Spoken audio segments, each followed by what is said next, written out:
Bienvenidos a Economía en Breve número 238 con lo más relevante de la marcha de la economía. Esta semana el evento más importante fue el anuncio de política monetaria de la Reserva Federal de Estados Unidos, que resultó básicamente en línea con lo esperado, con la Fed advirtiendo que la moderación en el ritmo de compra de activos podría ocurrir bastante pronto, anticipándose en los mercados que antes de que termine el año vendría el primer recorte al monto mensual. En esta ocasión se presentaron también los pronósticos actualizados del staff que pueden ver en este cuadro, en el que me llamó mucho la atención el recorte que están haciendo al pronóstico de crecimiento para este año, de 7% en la proyección de junio a 5.9% en la actual, lo que refleja los datos más recientes que muestran una pérdida de impulso en la economía. También aumentaron de forma significativa las previsiones de inflación para este año, como podemos ver aquí.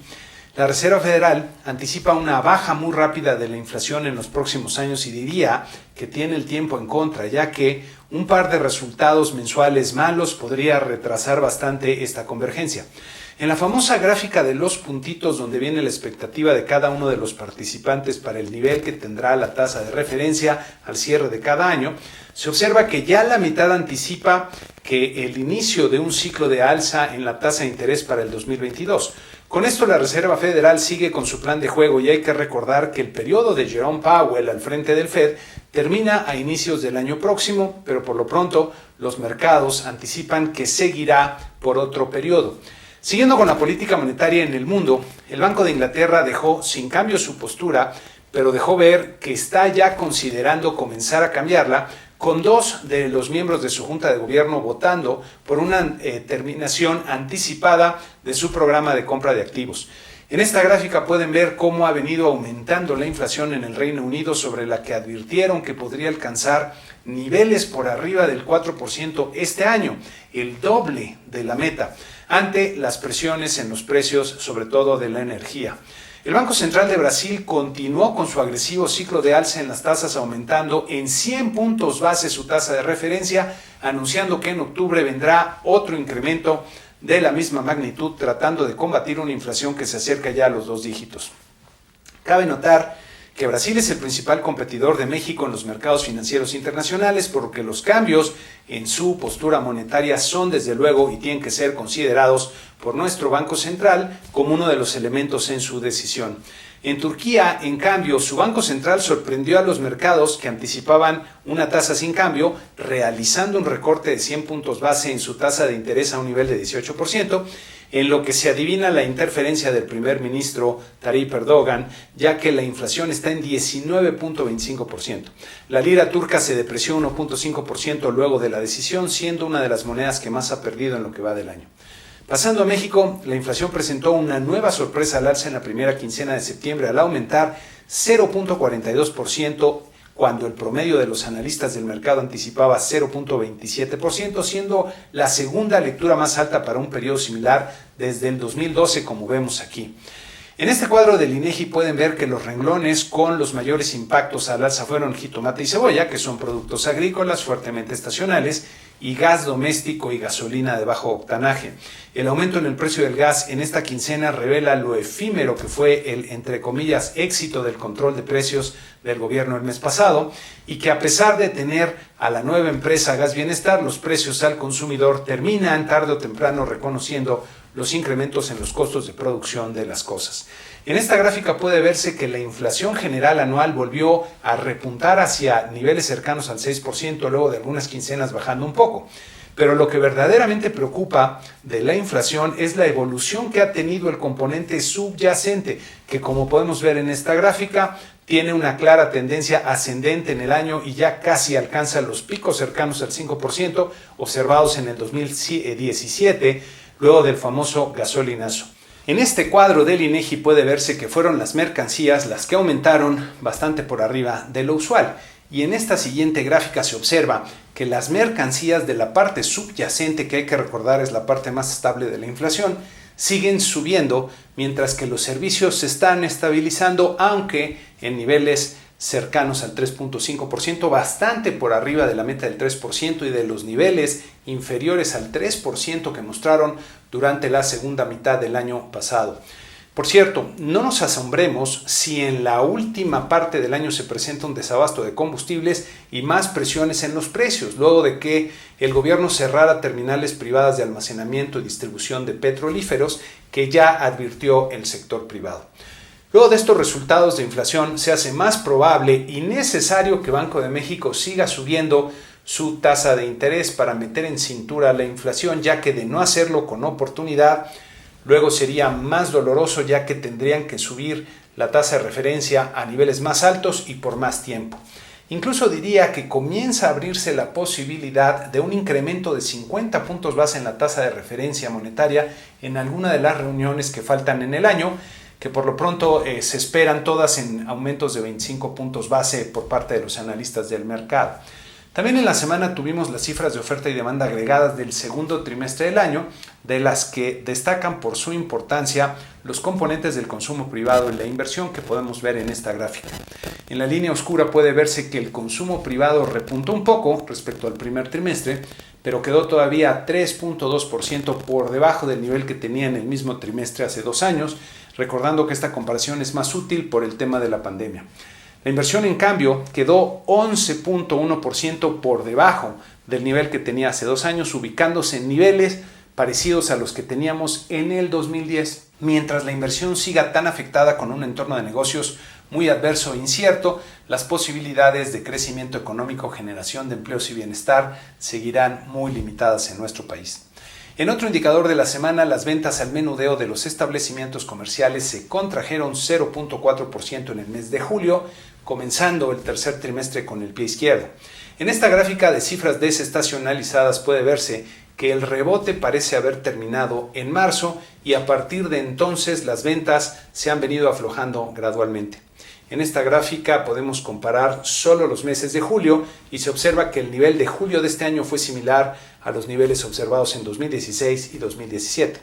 En el entorno político hay una gran agitación por el indignante proceder de la Fiscalía General de la República contra un grupo de científicos y académicos a los que acusa de delincuencia organizada y operaciones con recursos de procedencia ilícita, que hay que recordar que son delitos que implican cárcel preventiva. Resulta increíble y preocupante que en lugar de estar persiguiendo a los narcotraficantes más peligrosos, las instituciones encargadas de procurar la justicia estén encañonando a científicos y académicos por presuntos desvíos de recursos, lo que no tiene ninguna proporción y ocurre justo después de que al fiscal le negaran un lugar en el Sistema Nacional de Investigadores. Tan indefendible es esta actuación que 2 de los más relevantes miembros de Morena salieron a marcar su distancia, lo que por cierto me parece otra clara señal de que el poder del presidente para mantener el control al interior de su partido e imponer sus decisiones sigue resquebrajándose.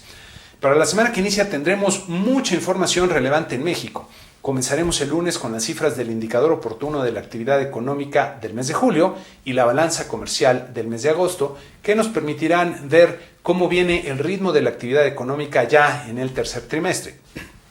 El martes tendremos la encuesta nacional de ocupación y empleo del INEGI del mes de agosto, que nos arrojará la situación del mercado laboral. El jueves destaca la decisión de política monetaria de Banco de México, que luego del repunte de la inflación en septiembre seguramente traerá otro incremento a la tasa de referencia que los analistas del mercado anticipan en 25 puntos base, como ya decíamos. Dado el mal comportamiento de la inflación, creo que no habría que descartar que tal vez alguno de los miembros comience a hablar de la necesidad de un aumento de 50 puntos base y habrá que ver si los subgobernadores Esquivel y Borja siguen sin ver que la inflación se está alejando peligrosamente de su meta e insisten en su voto por mantener la tasa sin cambio.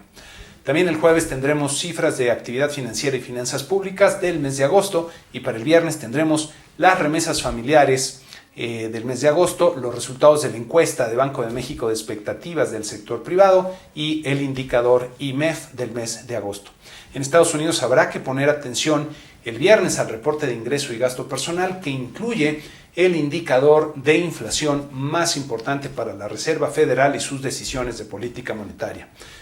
Para la sección Da Vinci les tengo un tema muy trascendental para reflexionar en serio, un tema de nuestra naturaleza humana que está íntimamente relacionado con la economía. Les anticipo que es un tema muy complejo que requiere abordarse con la debida apertura de mente y de criterio, sobre todo por sus implicaciones para el funcionamiento de nuestra sociedad.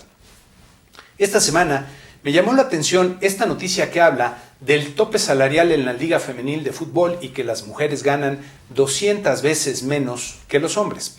La forma como está redactada la noticia invita desde luego a la indignación por la sensación de que hay una gran injusticia, otra más en el tema de género.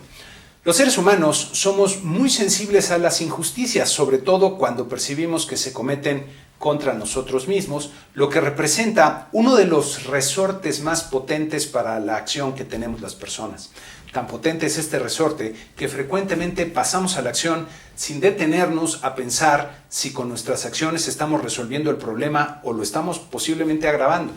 Una de las demandas más frecuentes y sentidas en cualquier sociedad es el tema de la justicia, que está estrechamente vinculado con la equidad. Y me imagino que muchas personas pedirían resolver esta injusticia con una acción del Estado, como puede ser igualar los sueldos de las jugadoras profesionales de fútbol al de los hombres, quizá cambiando algunas leyes. Después de todo, si describiéramos el trabajo, entre comillas, que implica ser futbolista, pues es básicamente el mismo para todos, por lo que suena bien, otra vez entre comillas, igualar las percepciones de todos los jugadores, quizá creando estos cambios en las leyes.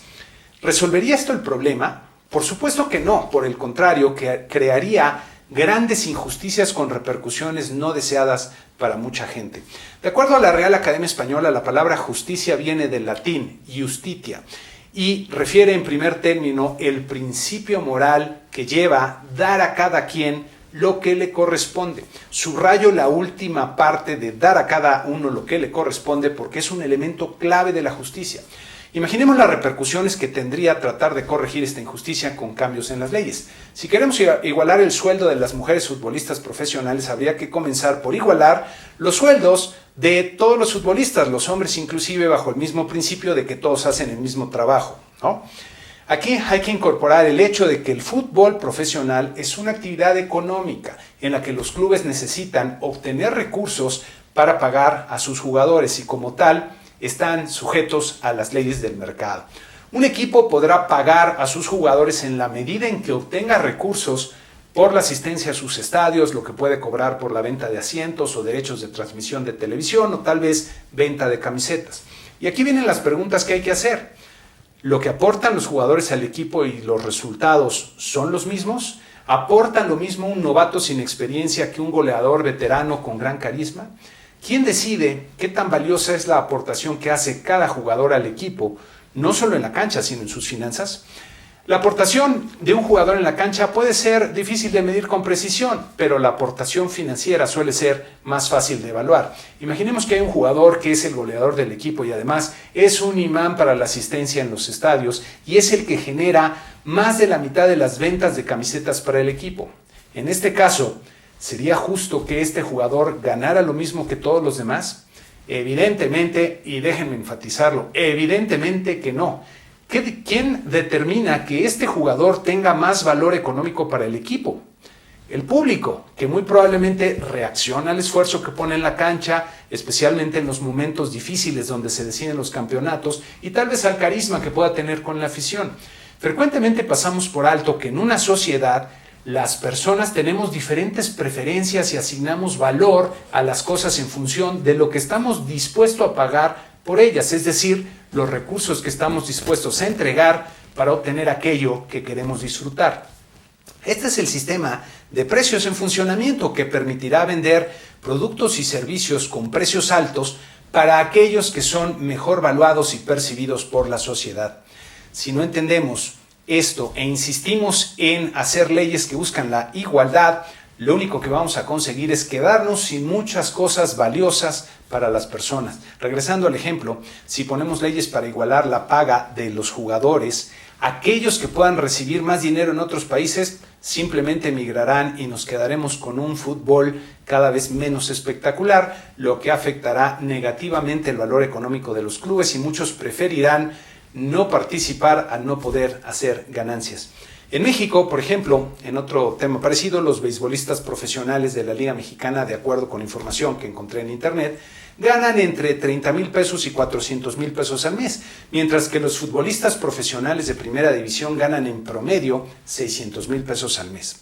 Antes de saltar a decir que esto es injusto, habría que preguntarnos por qué hay tanta diferencia. Y no sería difícil concluir que hay mucho más afición e interés en México por el fútbol que por el béisbol, que quiere decir que hay más gente pagando por el espectáculo del fútbol que del béisbol. Regresando al tema de la Liga Femenil de Fútbol, la realidad es que hay muchas más personas dispuestas a pagar por el espectáculo masculino que las que están dispuestas a pagar por el femenino. Ahora bien, esta liga es relativamente joven y seguramente irá creciendo con el tiempo y captando cada vez más afición y más recursos y mejorando los sueldos de sus jugadoras. Si hoy quisiéramos corregir esta injusticia con un plumazo de la ley, lo único que lograríamos sería matar esta actividad que apenas comienza y que ya le está dando ingresos a muchas mujeres que disfrutan practicando este deporte y que están encontrando una forma de ganarse la vida con ello. Si nos dejamos llevar solo por los resortes emocionales que nos generan la interpretación de las cosas,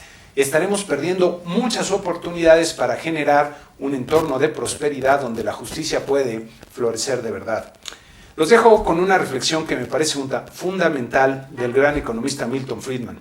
Una sociedad que ponga la igualdad antes que la libertad se quedará sin ninguna de las dos. Una sociedad que ponga la libertad antes que la igualdad conseguirá una buena dosis de ambas.